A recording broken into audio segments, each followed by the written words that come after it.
کہ ہمارے روح کو تقویت ملے تاکہ ہمارا بدن اس کے تابع ہو جائے. بس جو جتنا طاقتور ہوگا دوسرے کو اپنی طرف وہ راغب کرتا چلا جائے گا، اپنے تحت فرمان کرتا چلا جائے گا. تو ہمیں بدن کو اگر طاقتور کریں گے تو روح ہماری کمزور پڑ جائے گی، اور روح کو طاقتور کریں گے تو بدن اس کے تابع ہو جائے گا. میں نے بہت سارے مرد دیکھے ہیں جو میدان سے بھاگ رہے تھے،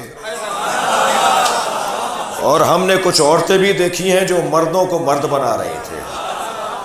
تو یہ کوئی ضروری نہیں ہے کہ مرد ہی آگے رہے گا.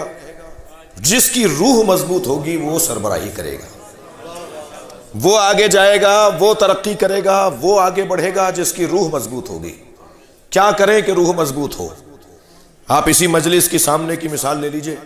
اس مجلس میں بہت سارے لوگ ایسے بیٹھے ہوں گے کہ جنہیں تکیہ، غلاف، گدا، مسند کے علاوہ بیٹھنے کی عادت نہیں ہے، لیکن جیسے ہی فرش اعضاء پر آئے جوتیاں اتار کر آئے ہیں اور تنگ ہو کر بیٹھے ہیں. یہاں بدن کو تکلیف ہو رہی ہے مگر روح کو غذا مل رہی ہے.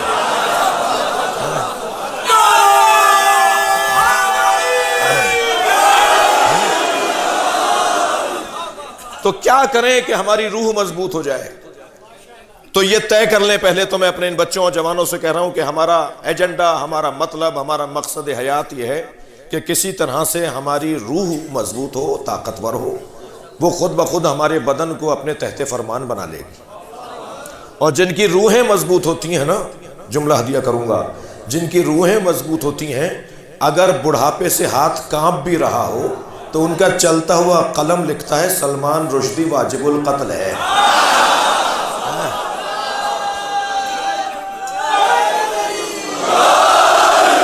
تو ایک جملہ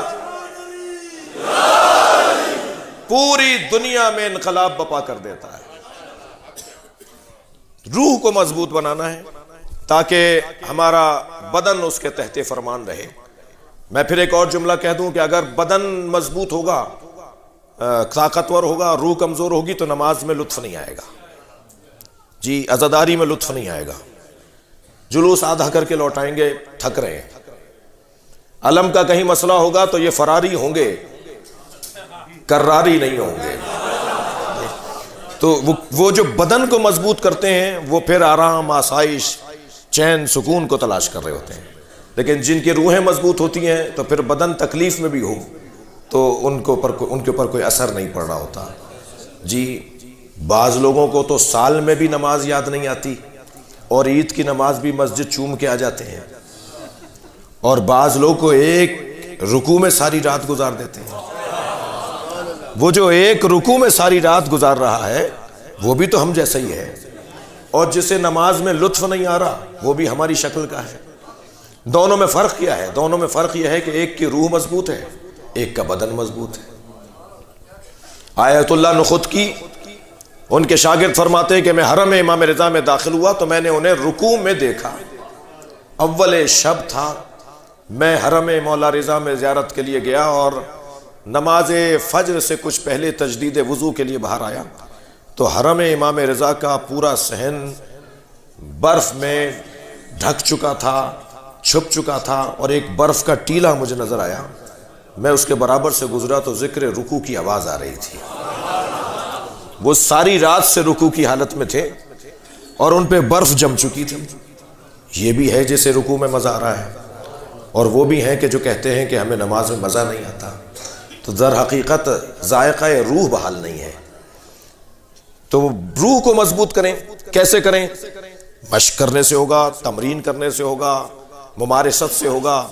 جی، بار بار کا ایک کام میں جب ذائقہ بحال ہو جائے گا تو وہ چیز عادی ہو جائے گی، آسان ہو جائے گی. بہت ساری غذائیں آپ کو پسند نہیں ہوتی لیکن کچھ عرصے کے بعد وہ ان غذاؤں کے بغیر چارہ بھی نہیں ہوتا. وہ کچھ عرصے کے بعد اس کا ذائقہ بحال ہو جاتا ہے. جیسے ہمارے زبان کے چٹخارے بحال ہوتے ہیں، ایسا ہماری روحوں کے بھی کچھ چٹخارے ہیں. ہماری روحوں کو بھی کس چیز کی طلب ہوتی ہے. جیسے ہمارے دہن کے ذائقے ہوتے ہیں نا، ایسے کچھ روح کے ذائقے بھی ہوتے ہیں. بعض لوگ عجیب سے لگتے ہیں کہ یہ صبح سے شام تک 10 مجلسیں کر کے بھی نہیں تھکتا، ہم تو ایک مجلس میں تھک جاتے ہیں. تو بھائی مسئلہ تمہارے بدن کا اور اس کی روح کا ہے. اس کی روح اتنا ذائقہ لے چکی ہے ذکر حسین میں کہ یہ اس وقت تک چین ہی نہیں پاتا جب تک کہ ذکر حسین میں شریک نہ ہو جائے۔ یہ سارے مسئلے، یہ مثالیں جلدی جلدی میں نے دے دی کیونکہ وقت بہت زیادہ ہو گیا، کہ سارے مسئلے روح اور بدن کے اختلاف کے ہیں اور ترجیحات کے ہیں۔